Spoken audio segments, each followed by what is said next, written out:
ஆண்டவராக இயேசு கிறிஸ்துவின் நாமத்திற்கு மகிமை உண்டாவதாக. இந்த நல்ல நாளிலே உங்கள் யாவரையும் நான் வாழ்த்துகிறேன். இந்த நாளின் தியானத்திற்கு என்று தெரிந்து கொள்ளப்பட்ட வேத பகுதி எபிரேயருக்கு எழுதின நிருபம் 12ஆம் அதிகாரம் 28ஆம் வசனம். Hebrews chapter 12 verse 28. ஆதலால் அசைவில்லாத ராஜ்யத்தை பெறுகிறவர்களாகிய நாம் பயத்தோடும் பக்தியோடும் தேவனுக்கு பிரியமாய் ஆராதனை செய்யும்படி கிருபையை பற்றி கொள்ள கடவோம். ஆமென். பிரியமானவர்களே, நான் வாசிக்க கேட்டதான இந்த வார்த்தைகளிலே இன்றைக்கு இருக்க ராஜ்யங்களெல்லாம் அசைந்து போகக்கூடிய ராஜ்யங்கள். நாம் ஒரு ராஜ்யத்திற்காக காத்திருக்கிறோம். அது எப்படிப்பட்ட ராஜ்யம் என்று சொன்னால் அசைவில்லாத ராஜ்யம், அன்ஷேக்கபிள் கிங்டம். அப்படிப்பட்ட ஒரு ராஜ்யத்திற்காக நாம் காத்திருக்கிறோம்.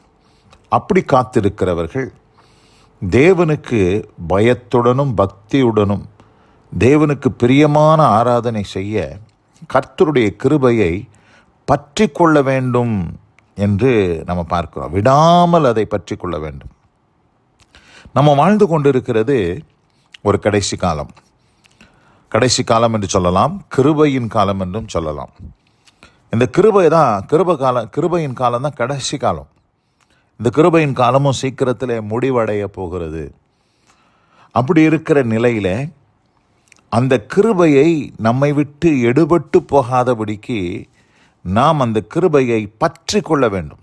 அதில் எந்த அளவுக்கு நம்முடைய வாழ்க்கையில் அதை உபயோகப்படுத்தலாமோ, எந்த அளவுக்கு அந்த கிருபையை நாம் விருதாவாய் பெறாதபடி அந்த கிருபை நம்முடைய வாழ்க்கையில் பேலன்ஸ் செய்வதற்கு நம்மளை அர்ப்பணிக்கணும். அந்த கிருபையை அநேகர் வீணடிக்கிறார்கள். யோனா தீர்க்க தரிசன புஸ்தகத்தில் நம்ம வாசிக்கும் போது 2ஆம் அதிகாரம் 8ஆம் வசனத்தை வாசிக்கிறேன். பொய்யான மாயையை பற்றி கொள்ளுகிறவர்கள் தங்களுக்கு வரும் கிருபையை போக்கடிக்கிறார்கள். இந்த இடத்துல பார்க்கிறோம் பொய்யான மாயை. இந்த உலகம் பொய்யான மாயை நிறைந்த உலகம். இந்த உலக மாயையை சிலர் பற்றி கொண்டு தங்களுக்கு வருகிற கிருபையை அவங்களே போக்கடிச்சிடுறாங்க. நீங்கள் நிறைய பேர் கிருபையை வீணடிக்கிறாங்க, போக்கடிக்கிறாங்க. அப்படி நம்ம அநேக காரியங்களை பார்க்குறோம். இந்த கிருபையை நாம் பற்றி கொள்ளலைன்னா நம்முடைய வாழ்க்கையில் ரட்சிப்பே நிறைவேறாது. நம்முடைய வாழ்க்கையில் மனம் திரும்புகிற ஒரு அனுபவம் உண்டாக. மனம் திரும்புதல் என்பது என்னைக்கோ ஒரு நாள் நான் மனம் திரும்பினேன், அதுக்கப்புறம் நான் மனம் திரும்ப வேண்டிய அவசியம் இல்லைன்னு சொல்லக்கூடாது. ரிப்பென்டன்ஸ் ஒவ்வொரு நாளும் நம்முடைய வாழ்க்கையில் நாம் கர்த்தரிடத்தில் திரும்ப வேண்டும். அப்படிப்பட்ட அனுபவம் நமக்கு உண்டாக வேண்டும். அதை தான் கிருபையை இழந்துட்டா மனம் திரும்புதல், பாவ மன்னிப்பு, இது எதுவுமே நமக்கு கிடைக்காது. அதனால் பெரியமானவர்களே, இந்த கடைசி காலத்தில் வாழ்ந்து கொண்டு இருக்கிற நாம் கர்த்தருடைய கிருபையை நாம் பற்றி கொள்ள வேண்டும். அந்த கிருபை நம்முடைய வாழ்க்கையில் அது செய்ய வேண்டிய கிரியையை செய்வதற்கு நாம் விட்டு கொடுக்க வேண்டும். எபிரேயர் 12ஆம் அதிகாரத்தில் 15ஆம் வசனத்திலிருந்து நான் வாசிக்கிறேன்.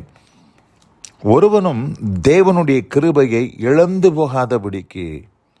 இந்த இடத்துல சொல்கிறாரு இந்த நிர்பாக்கியம், ஒருவனும் தேவனுடைய கிருபையை என்ன செய்யக்கூடாதான், இழந்து போகவே கூடாது. இழந்து போகாதபடிக்கு யாதொரு கசப்பான வேர் முளைத்தெழும்பி கலக்கம் உண்டாக்குகிறதினால் அநேகர் தீட்டுப்பட்டு படாதபடிக்கு ஒருவனும் வேசிக்கள்ளனாகவும் ஒருவேளை போஜனத்துக்காக தன் சேஷ்டபுத்திர பாகத்தை விற்று போட்ட ஏசாவை போல சீர்கெட்டவனாகவும் இராதபடிக்கு எச்சரிக்கையார்கள்.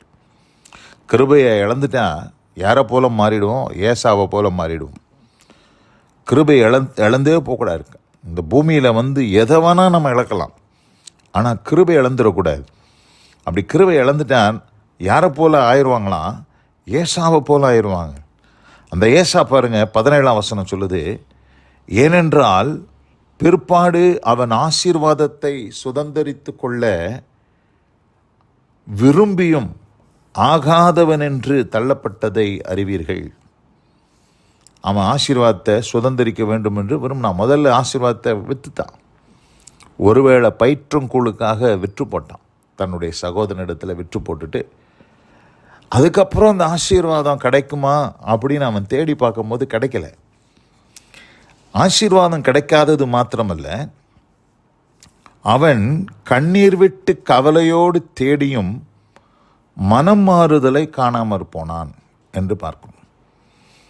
மனம் மாறுதல், மனம் திரும்புதல், ரிப்பென்டன்ஸ், அதை அவனுடைய வாழ்க்கையில் அடைய முடியவே இல்லை. ஏனென்று சொன்னால் அவனுடைய வாழ்க்கையில் ஒரு கிருபையின் காலம் இருந்துச்சு. அதாவது உலகத்தில் தேவனுடைய கிருபை நாட்கள் முடிவடைய போகிற காலத்துக்கு வந்துட்டோம். ஆனாலும் ஒவ்வொரு இண்டிவிஜுவல் பர்சனுடைய லைஃப்லேயும் ஒரு கிருபையின் அளவுன்னு ஒன்று இருக்குது. ஆண்டவர் அந்த கிருபையின் மேல் கிருபையை தந்து கொண்டிருக்கிறார். அவருடைய பரிபூரணத்தினாலே நாம் கிருபையின் மேல் கிருபை பெற்றோம் என்று யோவான் 1:16 வாசிக்கிறோம். ஆனால் அந்த கிருபை இருக்கிற வரைக்கும் தான் நமக்குள்ள மனம் திரும்பக்கூடிய ஒரு அனுபவம் உண்டாகும். அந்த கிருபையை இழந்துட்டா, அந்த கிருபை நம்மளுடைய வாழ்க்கையில் நின்று போச்சுன்னா, நமக்கு கிடைக்கக்கூடிய கிருபை நின்று போச்சுன்னா, அந்த கிருபை இல்லாததினாலே மனம் மாறுதல், மனம் திரும்புதல் என்பது கூடாத காரியம்.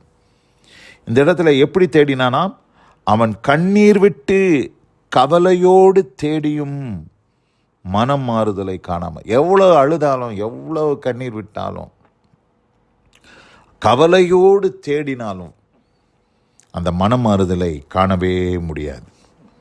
பிரியமானவர்களே, இந்த அருமையான இந்த நல்ல நாளிலே மனம் திரும்புவதற்கான ஒரு காலம் உங்களுக்கும் எனக்கும் கொடுக்கப்பட்டிருக்குது. இன்னும் கிருபை உங்களுடைய வாழ்க்கையிலையும் நம்முடைய வாழ்க்கையிலும் அற்றுப்போகவில்லை. கிருபை இன்னும் நம்ம இழந்து போகலை. ஆனால் அந்த கிருபை என்றைக்கு ஒரு மனுஷனுடைய வாழ்க்கையில் நின்று போகும்னு நமக்கு தெரியாது. ஆதலால் நாம் இந்த கிருபையை என்ன செய்யணும்? போக்கடித்து விடாதபடிக்கு அந்த கிருபையை பற்றி கொள்ள வேண்டும். பற்றி கொண்டு அந்த கிருபையை விருதாவாக்காதபடி அந்த கிருபையை we should make use of it.